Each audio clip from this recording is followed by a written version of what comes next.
Bueno, gurizada, vamos lá para mais uma sexta-feira.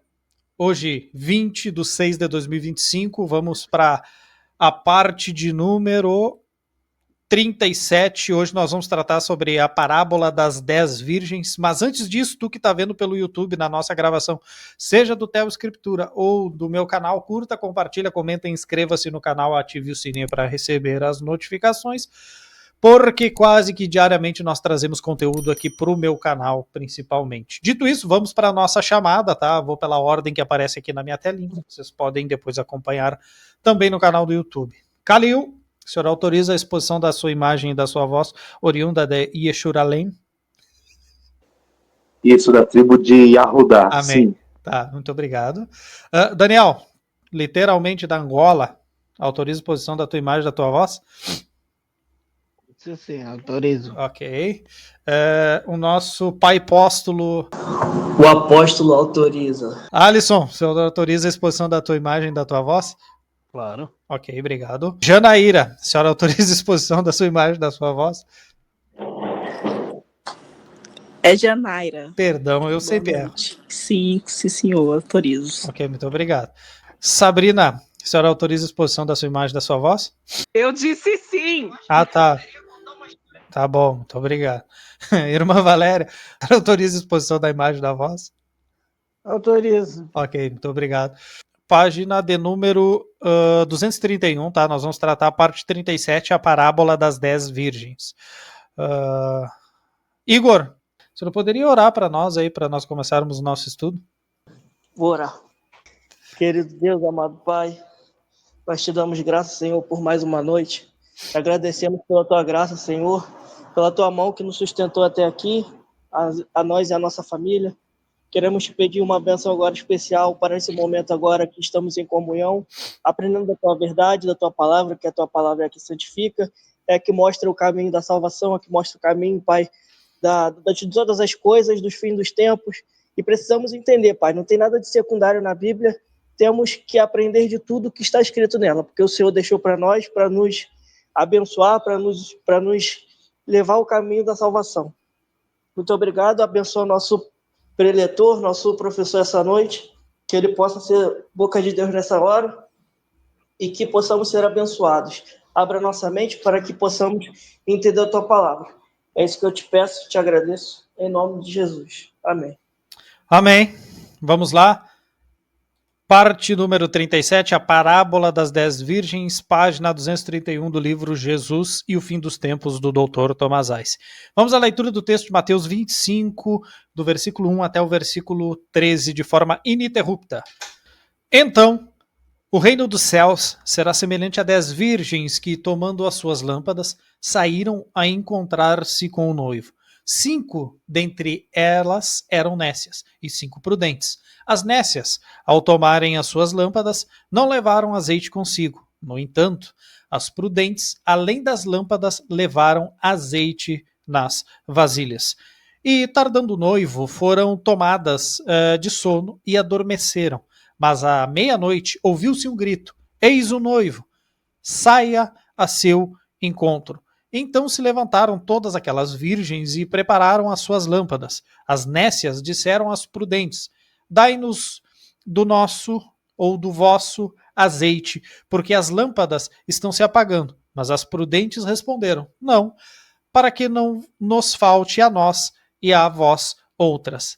Ide antes aos que vendem e comprai-o. E saindo elas para comprar, chegou o noivo, e as que estavam apercebidas entraram com ele para as bodas, e fechou-se a porta. Mais tarde chegaram as virgens nécias, clamando: Senhor, Senhor, abre-nos a porta.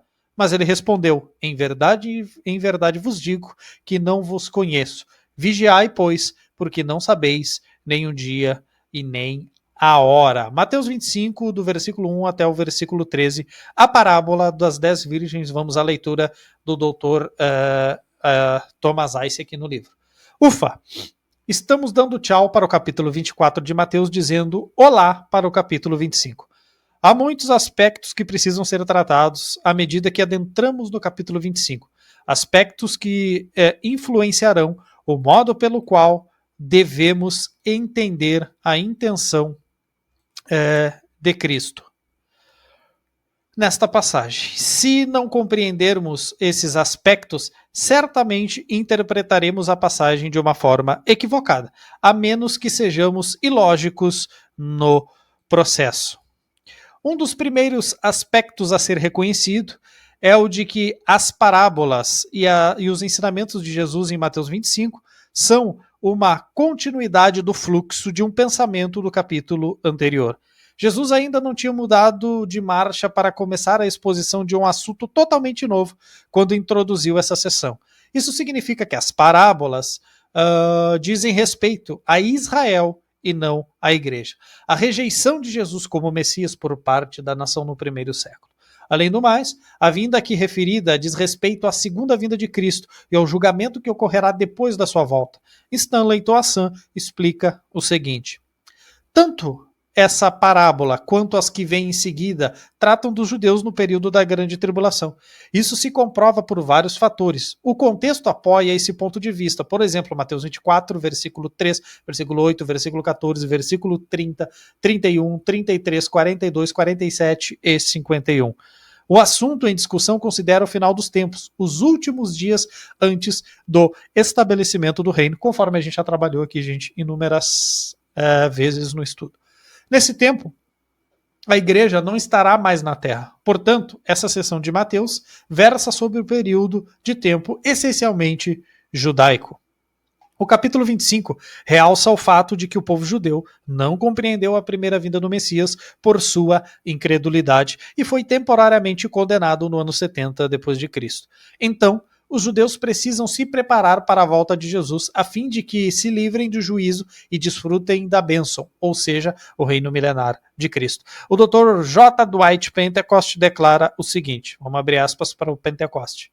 Ele, no caso Jesus, mencionou que depois da sua volta, em Mateus 24:30, e do reagrupamento da nação de Israel na sua terra, versículo 31 do mesmo capítulo, tá? O povo judeu seria levado a juízo. Aí ele vai citar o texto de Mateus capítulo 25, do 1 até o 30, especialmente do que passa do 30 ali, gente, nós temos o julgamento das nações, já tratei aqui em outras aulas desse texto, não vou tratá-lo novamente. Cristo utilizou duas parábolas para mostrar que a nação reagrupada passará por juízo com o intuito de definir quem é salvo e quem não é. O propósito desse juízo é eliminar os descrentes e receber os crentes no reino que ele instituirá após o seu segundo advento, fecha aspas, para Dr. J. Dwight Pentecost. Jesus alcança o seu objetivo à medida que continua a apresentar os seus ensinamentos e lições parabólicas sobre o juízo que sucede à sua volta. O capítulo 25 de Mateus pode ser dividido em 3 seções. A primeira, a parábola das 10 virgens, que vai do versículo 1 até o versículo 13. A segunda, a parábola dos talentos, que vai do versículo 14 ao 30. E a terceira, o julgamento dos gentios, 25 do 31, conforme eu já disse ali anteriormente para vocês, até o 46. Gente, enquanto isso, alguém tem alguma dúvida sobre o trato da parábola das 10 virgens, não tratar da igreja, mas sim da nação de Israel? Por que eu falo isso? Porque tem alguns ditos pré-tribulacionistas que se utilizam, por exemplo, dessa passagem para falar de arrebatamento. Pessoal do arrebatamento parcial se utiliza dessa passagem, tá? Para dizer que as virgens ali são a igreja espiritual que vai ser arrebatada e os que ficarem são os incrédulos ali, os que não eram espirituais e depois poderão ter chance de ser arrebatados de novo. Aí eles fazem toda uma construção alegórica ali para encaixar esse povo. Alguém tem alguma dúvida aí? Eu acho que eles falam isso por conta da associação da igreja ser a noiva. Mas aí que tá, as 10 virgens não são noivas, não tem associação para se fazer. As 10 virgens são damas de honra do casamento, não são a noiva. Isso, né? Então, a igreja é noiva, tá? E daí? As 10 virgens, ou tu acha ali que Jesus ali tá ensinando um casamento poligâmico? É poligamia.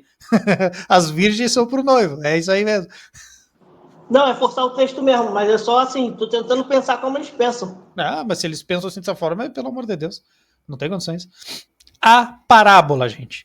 Em certo sentido, o texto de Mateus 24, do 50 e 51, levanta a seguinte pergunta.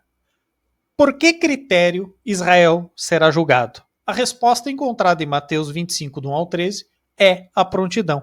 A parábola das 10 virgens apresenta um retrato das pessoas do povo de Israel que estiverem vivas nos dias finais, as quais serão trazidas de volta à sua terra. Elas passarão por julgamento que demonstrará quem estará preparado e quem, mais uma vez, não está preparado para a vinda do Messias, no caso ali a segunda vinda. A atenção desse texto está voltada para Israel nos últimos dias. O período tribulacional que acabara de ser descrito, que a gente tratou em Mateus 24, do versículo 4 ao 28. Os que estiverem preparados ou apercebidos entrarão no reino milenar, ao passo que os despreparados ficarão de fora do milênio, ou seja, os incrédulos. Os preparados, os crentes, os não apercebidos, os desapercebidos, eles são os incrédulos, são aqueles, por exemplo, que Jesus vai chamar de bode no julgamento das nações, em Mateus 25, a partir do versículo 31. As 10 virgens representam a nação de Israel como um todo. A nação está dividida em 2 grupos e cada um destes grupos se compõe em 5 virgens. Um grupo de virgens e um grupo de virgens e o grupo das prudentes. É descrito como virgens de prontidão à espera da chegada do noivo. Opa, alguém levantou a mão? Pode falar. Lembrando que os bodes vão entrar no milênio, né? Na escatologia retardada do César Cavalcanti, sim. É uma coisa incrível. E há pessoas aí que já estão aderindo a essa escatologia do César Cavalcanti que, olha, ele tem muita sorte de eu morar no Rio Grande do Sul. Se eu pego ele num debate, ele tá lascado pro resto da vida dele. Ele gosta de vender curso. Mas isso aí quase todos gostam, né, cara? O problema não é eles gostar de vender curso. O problema é os trouxas que compram. É aquela história, né, cara? Todo dia se levanta um trouxa e um esperto. E eles vão fazer negócio. Quem sai ganhando, entendeu? É assim que funciona a vida, cara. Um grupo de virgens, o grupo das prudentes, é descrito como virgens de prontidão à espera a chegada do noivo, as quais levaram azeite sobressalente, ou seja, de sobra, tá, gente? Para o caso de que o noivo tardar a chegar. O primeiro grupo representa Israel crente preparado para a chegada do Messias. O segundo grupo de virgens, o grupo das nécias, encontra-se despreparado e desapercebido, de forma que representa o Israel descrente. São judeus que não estarão prontos para a vinda do Messias. Dr. Dwight Pentecost novamente afirma o seguinte: apesar do contundente testemunho que será dado à nação de Israel durante a tribulação, Mateus 24:14, muitas pessoas não estarão preparadas no momento em que o rei voltar para instituir o seu reino milenar. Aqueles que estiverem preparados serão recebidos no reino para desfrutarem sua plena recompensa. Porém, os que estiverem despreparados serão impedidos de entrar no milênio. Assim, essa parábola demonstra que haverá um julgamento dos israelitas que estiverem vivos para que seja decretado quem está preparado e quem não está. Trata-se de uma expressão desta declaração que Cristo fez anteriormente. Abre aspas. Ficai também vós apercebidos, em Mateus 24:44. Algumas implicações do arrebatamento. Uma vez que essa passagem diz respeito à futura nação de Israel, provavelmente a nação de Israel que existe hoje, tenho lá minhas discordâncias com essa afirmação aqui do Tom Bazais, que ele bota como provavelmente, não pode ser usada como uma referência bíblica ao arrebatamento da igreja.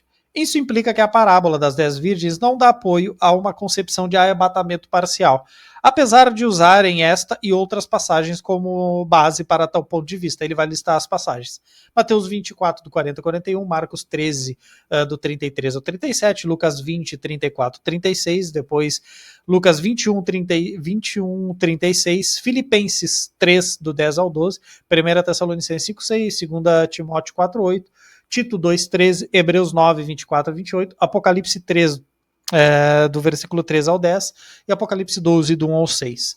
O ponto de vista do arrebatamento parcial alega que o arrebatamento da igreja ocorrerá antes da tribulação, contudo, Só os crentes espirituais serão retirados desse mundo, enquanto os demais crentes permanecerão na terra e passarão pela tribulação.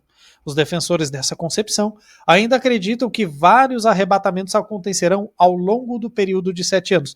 Daí o termo arrebatamento parcial, tá, gente? Da tribulação. Acredita-se que esse ponto de vista foi desenvolvido por Robert Gover, na Inglaterra, em meados do século XIX, e que foi defendido principalmente por expositores britânicos, tais como J.A. Sayce e G.H. Lang e G.H. Pember. Se, de modo geral, os pré-tribulacionistas já não consideram que essa passagem tenha qualquer relação ao arrebatamento, visto que seu contexto se refere à nação de Israel, fica ainda muito mais difícil usá-la como pretexto para um arrebatamento ou para um arrebatamento parcial. Randolph Yager salienta o seguinte: nós evitamos a ideia de um arrebatamento parcial, porque em outras passagens parece indicar claramente que todos os membros do corpo de Cristo serão arrebatados. E aí, gente, ele cita 2 Tessalonicenses, que não é 2 Tessalonicenses, é 1 Tessalonicenses 4, do versículo 16 e 17. Aqui é um erro, tá? Na citação do livro. E 1 Coríntios 15, do versículo 51 até o 58. Esses são os dois textos claros da Bíblia que tratam do arrebatamento da igreja. E todo esses dois textos, tá? Eles vão mostrar que, por exemplo, as situações de Paulo não dão margem para que só alguns sejam arrebatados e outros fiquem. Tanto é fato que ele vai mostrar a ressurreição e vai mostrar que concomitante, primeiro ressuscita e nós somos transformados, ou seja, não é primeiro vai só os que ressuscitaram e os outros aí ficam um tempinho na terra e para depois ir. Não, são eventos concomitantes. Primeiro ressuscita os crentes de Cristo e concomitantemente com isso os crentes vivos são arrebatados e levados ao céu para encontrar com o Senhor nos ares. Então não dá essa margem para que sejam grupos arrebatados em períodos distintos ou em etapas distintas. Não é o que o texto bíblico mostra, por isso o arrebatamento parcial ele é uma posição muito pouco defendida, porque ela não tem tanta evidência escriturística e não tem como afirmar isso. Vai partir de alusões, de elucubrações que as pessoas tenham ali, de tentar acomodar dentro daquela visão que ela acha que é a mais correta, ok? Para falar com toda franqueza, a mesma graça que salva cada crente pela fé em Cristo é a graça que retirará cada crente desse mundo na ocasião do arrebatamento. Uma pessoa não precisa se qualificar por suas palavras e obras, nem precisa atingir certo nível de santificação para ser arrebatado. E aí, né, aí eu calvinismo do Dr. Thomas Ice gritando ali, o monergismo dele berrando. Estar apto para ser arrebatado não é uma recompensa pela fidelidade. Antes, como ocorre na própria salvação, é um dom gratuito de Deus. Calvinismo, né? Monergismo. Ainda tem uns mongoloides que falam que o dispensacionalismo e o pré-tribulacionismo é coisa de arminiano. É difícil, gente. O nome de uma pessoa é incluído automaticamente no, abre aspas, manifesto do arrebatamento, fecha aspas, a partir do instante que esse indivíduo confiou em Jesus Cristo como seu único e suficiente Salvador.